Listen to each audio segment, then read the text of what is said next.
Selamat siang Pak, perkenalkan nama saya Clemencia Ayusri Eluisten dengan MPM 24103570.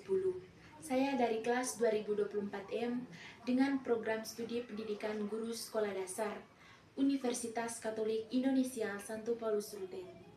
Baik, video ini merupakan tugas akhir ujian semester mata kuliah psikologi belajar dan pembelajaran yang membahas tentang teori kognitif menurut Jean Piaget dan penerapannya dalam proses pembelajaran di kelas. Perkembangan kognitif adalah proses perubahan cara berpikir, memahami, dan memecahkan masalah yang berlangsung seiring bertambahnya usia seorang, terutama anak-anak. Teori kognitif menurut Jean Piaget merupakan salah satu teori perkembangan intelektual anak yang sangat berpengaruh dalam dunia pendidikan dan psikologi.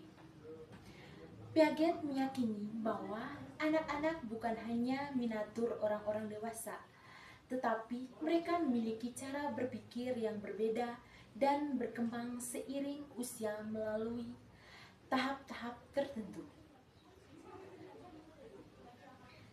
Proses utama perkembangan kognitif yang pertama itu skema, di mana pola pikir atau struktur pengetahuan yang digunakan anak untuk memahami dunia.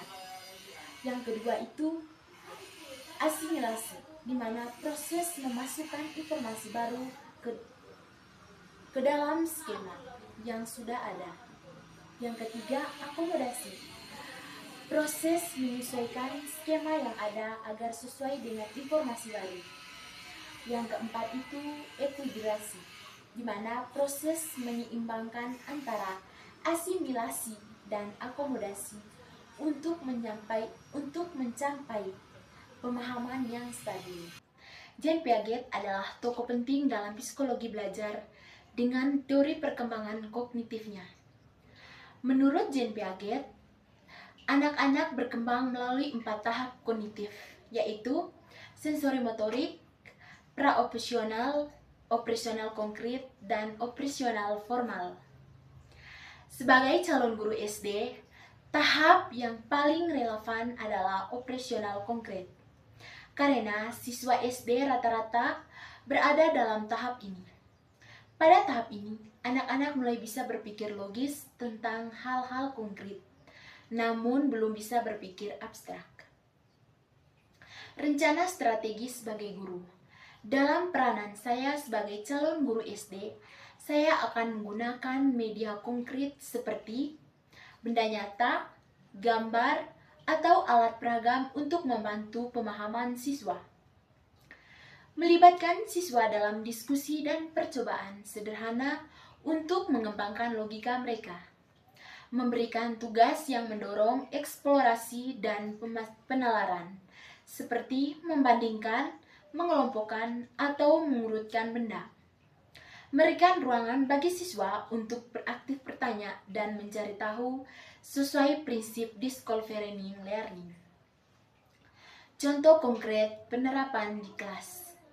Misalnya, dalam pembelajaran matematika kelas 4, saat mengajarkan konsep pemecahan, saya akan membawa kue atau kertas berbentuk lingkaran yang dipotong-potong. Dengan cara itu, siswa bisa langsung melihat dan memahami bahwa 1/2 lebih besar dari 1/4. Pendekatan ini sesuai dengan tahap operasional konkret yang membutuhkan pengalaman langsung untuk memahami konsep abstrak. Menghadapi karakter siswa. Dalam kelas, tentunya saya juga akan memenuhi siswa yang karakter dan kebutuhan yang beragam. Untuk siswa dengan aspek kognitif yang tinggi, saya akan memberikan tantangan tambahan atau pertanyaan terbuka. Sedangkan untuk siswa dengan aspek afektif rendah, saya akan memberikan motivasi positif dan membangun suasana yang menyenangkan. Sedangkan untuk siswa dengan perkembangan psikomotorik tinggi, saya akan melibatkan mereka dalam kegiatan praktik seperti eksperimen atau permainan edukatif. Baik, demikian saja penjelasan saya mengenai teori kognitif menurut Jean Piaget dan bagaimana saya menerapkan dalam proses pembelajaran di kelas. Semoga video ini bermanfaat dan menjadi inspirasi bagi kita semua sebagai calon guru di masa depan. Terima kasih.